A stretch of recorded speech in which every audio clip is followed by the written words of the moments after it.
This is Create the Next from ProCFO Partners, where every week we explore strategies and ideas for financial management and growth to help today's businesses put their financial picture in context. Welcome back to Create the Next. I'm Chris Bentliff, and I'm joined by my good friend Nelson Tepfer, Chief Executive Officer at ProCFO Partners. Nelson, I love being with you. I just love the conversations we have, the spark of curiosity that I think drives us both. And I thought today we'd have an interesting conversation about something that maybe you've been hearing a lot of, which is outcome versus processes. And I've got some other ideas in there, but processes, do they drive to outcomes? Are processes confused for being the outcomes? I think that can happen a lot. I think we get stuck in the machinery or something without thinking about what we're doing. But let me ask you what you think and what kind of context is important for us to discuss today in processes versus outcomes. So, Chris, thank you for having me back on. Always enjoy our conversations. So to start out, I think it's a lot of what you briefly alluded to and referenced already. In the process we go through to try and achieve something very often drags us away from actually keeping in mind what we're actually trying to achieve. I'll give you for instance. I had a conversation recently with somebody who was trying to record something on their accounting software. And he was asking me about 6 different ways of how to do it. And I said, wait a second, why are you trying to record this? What are you trying to do when you're actually doing this? What are you trying to see? So we had a brief conversation about what he's trying to build and what this is going to look like for him. And I said, okay, now that you understand what is it you're trying to have as a result of this, what you're struggling to record, what is the simplest or easiest way for you to do it? And he had the answer in 10 seconds. So when we say process versus outcome, it comes very often, we get dragged into the processes of how we choose to do some things, losing sight of what we're actually trying to do. And it's a very big challenge for many business leaders, especially in growing and scaling companies, because there's always a lot going on. It's also, in my experience and perspective, kind of insidious. So an example that I have, I was working with, and there's a lot of them, but I was working with a sales organization that was loading up a new ERP with a CRM component. And they were going through all kinds of training and gadgetry and wizardry to get their apps on their phone and this and the process and this and going.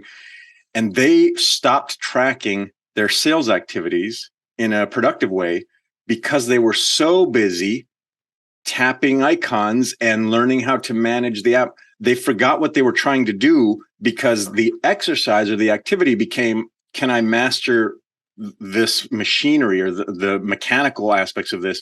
Not, look, you could write this stuff down in a notebook if it's going to help you manage your sales and help us to be able to understand what's going on. Do you agree that we don't mean to sort of start out in the weeds, but we can so easily get there. And pretty soon we're losing hours, days, weeks, months, all kinds of money and resources to the activity and not keeping our eye on, as you pointed out, the purpose or that outcome that we're trying to seek. I don't know. Tell me your perspective on that. It feels like we don't mean to, but we just can't help but get there sometimes. It's slippery. It is very slippery and absolutely right. That it's not like we decide that this is what we're trying to do and we're going to lose sight of this. It just happens. And suddenly we look back whatever period of time later and it's like, wait, this doesn't make sense anymore.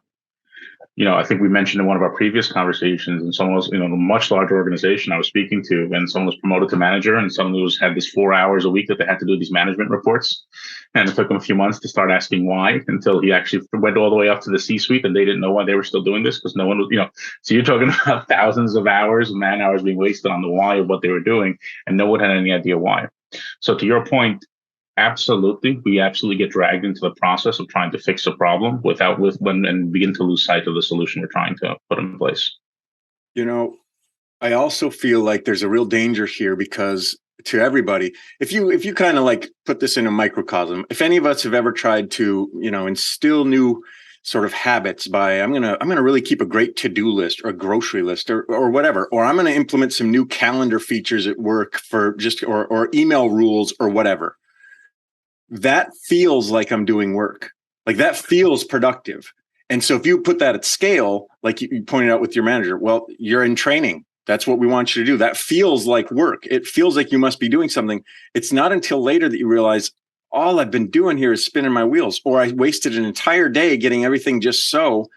And then when the first point of friction came up, I found out I couldn't use my systems because I didn't account for this. It's just easy for me to write it down on a Post-it note. Like all of these things kind of happen.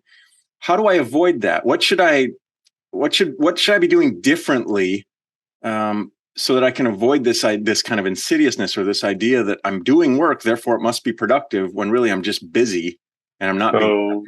It's funny, and to boil it down to the real pithy statement, was it Simon Sinek's one, right? Start with why. Start with why. Now, obviously, this is a little bit of different topic or different focus on what I'm talking about, but it's why are we choosing to do this? For instance, the sales organization that you referenced earlier, right? Why were they choosing to do this? Because they wanted better sales, they wanted better insight into what they were doing on their activity like this. The problem was because they lost sight of why they were trying to do this, they got dragged away in the process from achieving that outcome of what they were actually trying to put the solution in place for. And that's a very dangerous, that's to your point, a very slippery slope. And we see this across different size organizations, across different functions within an organization. Companies that get so caught up in how they close the books or when they close the books. And it's like, okay, well, why? Yes, there's an aspect of closing the books which needs to happen for various reporting purposes. We get all of that. But when we think of reporting, it's about the insight. So closing the books is not about the technical side of closing the books. It's closing the books so we have the insight into what happened so we can make the decisions we now need to continue to grow the company to achieve the goals we want to. Do you feel like we're dealing with some outdated notions? I was talking to a sales guy last week, and he was trying to close a deal before the end of the month so that it would go into his. It's just numbers. It's just the way that we're used to doing things. It doesn't really mean anything. And then folks are, I'll put a really nice discount in place for you if we can, or whatever. We make concessions, or your manager's really working you to look. We got to hit this quota, these numbers. And for me, as you point out, that goal or that outcome can become destructive to the overall outcome. Well, what's our annual revenue, or what's our profitability here? Are you trying to make that sale so bad that we're not even going to make any money off this thing?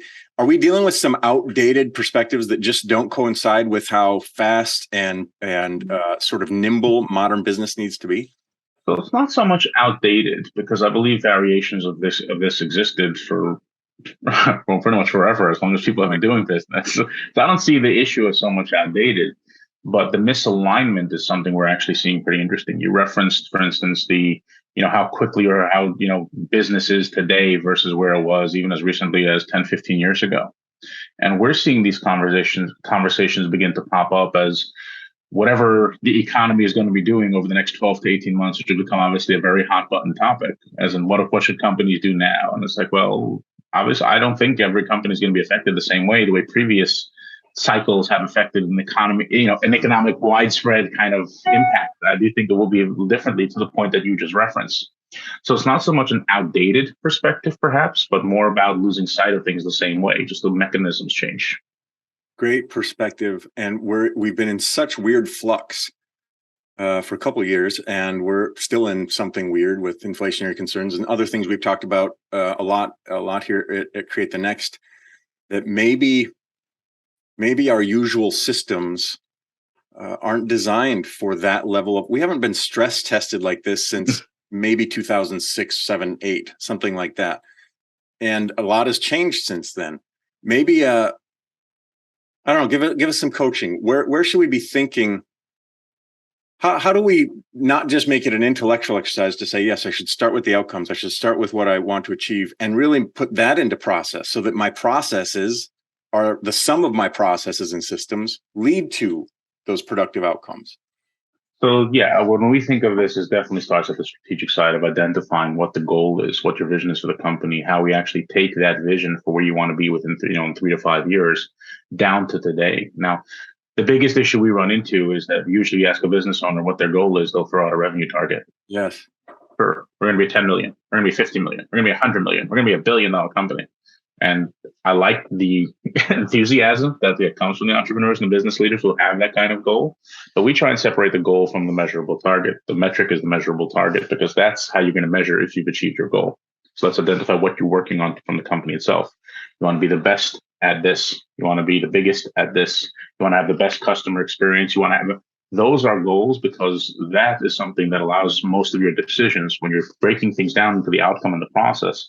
Those are things you can say, okay, our outcome is we're trying to do this. So therefore, our process that we're getting stuck in the weeds on, is it helping us be the biggest or best as we defined it for our goal? Yes or no? That allows certain decisions to become binary there. It allows for that clarity to say, yes, we're working on this process. Yes, it's a long process to figure out how we're going to do something, because some of these things can be a very long process to do. But it allows you to keep an eye on what you're actually working towards once you have that clarity. You know what? I'm going to argue that a lot of business leaders are not great at this. They think they are, but they're not great at this. They're not great at the asking why, or the Socratic questioning. Let's ask why 3, 5, 7 times so we can really get down to it. That the goal, that they immediately go to a revenue goal because it seems obvious or it makes sense, or a percentage goal. Let's grow 10%. They're just pulling these numbers out of thin air because that's how they sort of grew up, or that's what they were taught, or when they were sales reps or general managers or district managers, that's what they were doing. So they're just going to take that same thing at scale. I really feel like it takes a fresh perspective. Tell me if you agree. Obviously, we always like to joke, well, call us, but it's not true here.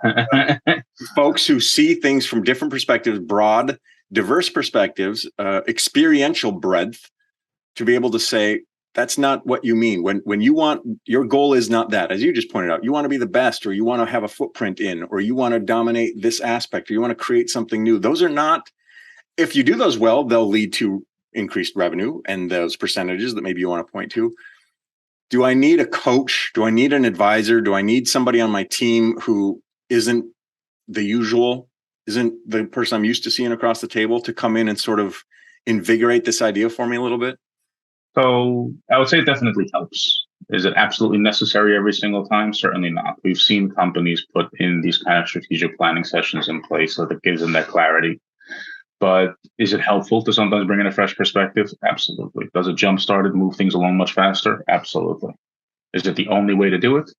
Certainly not. But yes, there's definitely helpful in way of doing this. What's also interesting is when companies go through that, is pushing some of that down to the managerial level or to the frontline employee level, so that they don't lose sight in the processes. They don't lose sight of the outcome when they're stuck in the processes. Meaning them being aware of what the outcome, what they're working towards, is sometimes a very big helpful. For instance, you referenced that sales, that salesman, right, whose manager is on his back to close it to meet his quota. As opposed to if we change that structure, which we've gotten into conversations on compensation for sales, or what that looks like, as in their target is this amount of percentage across this certain number, or this profit margin across this certain number. It changes that pressure to actually do this. Do they still need to deliver? Are they still results driven? Absolutely. That shouldn't change.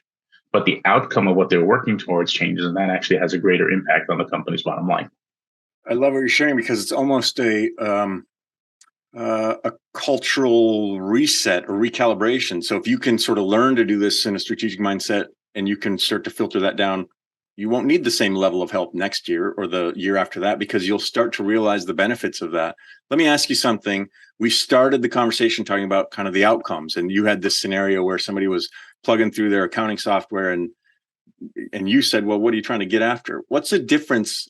Is there a difference between outcomes and a goal? So as you then talked about, we've got a goal. We want to strategically align to a goal. Is an outcome designed to get me to a goal? Is a goal different from an outcome? What's the relationship between any of those? So some of this is semantics. Some of this is what I like to refer to, and not my own line, distinction without a difference. Okay. Some of this is actually truly different from a conceptual perspective. In my mind, an outcome is perhaps more of I'm doing this for this specific outcome, as opposed to the goal, when we think of it from a company perspective, can be more overarching. So it's not like this is what I'm trying to do versus this is where we're trying to get to. So whether we call it outcome, whether we call it target, whether we call it a vision, it's the same thing of what we're trying to establish. There's this bigger picture we're trying to paint. And these are the different pieces we actually need to build in order to help us get there. So when we started the conversation of outcome versus process, in that particular example, that outcome was not the goal. That outcome may have been a step in helping them achieve their goal, meaning that kind of clarity that this business owner needed was a way for him to make the decisions he was going to help him achieve his goal. But the outcome was the better insight into what he was actually working on. I feel like that is a really valuable distinction and a broader explanation. Thank you for that. Let me ask you something. Maybe it turns us into a corner that we'll come back and have a broader conversation on, but something that's really buzzy, has been maybe for the last 4 or 5 years, at least from where I sit, maybe you see something differently, is this idea of core values. Our core values are this, which is, sort of like on its face, well, that's great. It's like any of us saying these are the things we stand up for, we believe in. I've seen organizations spend 6 months with 4 different consultants to come in and nail down their core values, which gets really into that. Are we in the weeds? Are we just doing this for the exercise? Or how is that going to impact the business? Should it? And in what ways? And I like when there's checks and balances to say, well, does this one help us to live out our core value of whatever? Is this decision aligned to that? So if you're thinking about it as part of that strategic vision, I can see the value there. But I don't know. Give me your perspective on this. Should we all be having core values, and should we spend a lot of time working to those? And then do we integrate those into our goals? Or what's your perspective on that? So that's always an interesting one. Sometimes coming up with a difference in a core value and a goal can be an interesting exercise in and of itself, because for some companies, they are the same. I'll give you, for instance, one of our core values here at ProCFO Partners is to contribute and make a difference. Right now, whatever the decisions we make is this going to allow us to contribute and make a difference for more teammates, for more clients, for more companies that we get to help? So in theory, is that a goal for us? Probably a goal. Is it a core value for us? It definitely is a core value for us. And for some companies, this is what it actually looks like. So defining core values, and again, you can talk to that company that brought in 4 different consultants. You ask each of them what core values is, you may probably going to come up with 4 different answers for what a core value is. Yes. So that's probably its own conversation of defining what a core value is. For some companies, they are interchangeable with their goals. So I'm not a big believer in coming up with a certain vocabulary and sticking to this. I look at it as more, does this give you the clarity you need to make the decisions? If you want to define it as a core value, define it as a core value. You want to define it as a 5-year goal, define it as a 5-year goal. It's what is the structure that's going to help you achieve what you want to for your company? More importantly, once you decide what that is, how are you going to communicate it to your leadership team and to the rest of the company as well? One of the things you're sharing is in sort of this meta space, Nelson, is even the idea of getting stuck on these words and terminologies and these things that books are written about is can interfere with your outcomes and goals. You're asking, are you meeting this? Or are you doing that? Look, does it help you do X? If the answer is yes, keep doing it. If it doesn't, you got to ask yourself why you're doing it. I think that's a really good, I don't know. I think that's a good thing for us to always kind of come back to, which is, are we confusing ourselves with too many clever ideas when what we really just mean is this? Call it whatever you want. And then it's useful to make distinctions in that. And it's certainly valuable to be able to communicate to others, your customers, your teams, your employees. But if we get so stuck on that, we can create the weeds that we're trying to get out of. Do you agree? Absolutely. And what I find fascinating is for some companies, depending on the structure, they need that to be defined for them. They need that clarity for there. So that's why I said it's not about me deciding what's the vocabulary they should use for this type of thing. It's what is it that they need to define so they can achieve this. For some companies, they need to have this core values exercise and they need to go through this, and they need to bring in 4 consultants to help them decide what a core value is, let alone what their core values are. Then that's fine. If that's what they need to actually get the clarity they're looking for, that's fine. Call it a core value. I don't care. Call it a vision, call it, again, from my perspective, we get into this argument, this debate a lot as well. This is here and this is here. Mm-hmm. And the answer is, well, what does our client think it is? What do they need to understand here to do this? We can call it, we joke about this a lot, even for what we do, right? Are we fractional versus part-time CFO? And the answer is, well, what is it that we need to communicate that helps our clients understand how we're going to help? Sure. Call it what you want. We don't care.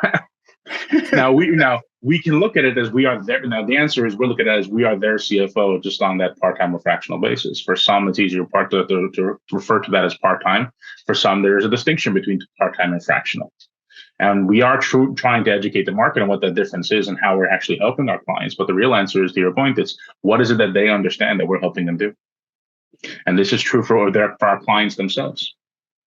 Whether you call it a core value, you call it a goal, you call it a mission, you call it a vision, you call it all, you can come up with any number of names for what you're trying to do. But what is it that's going to help you get the clarity, communicate it to your team, and communicate it to all your stakeholders?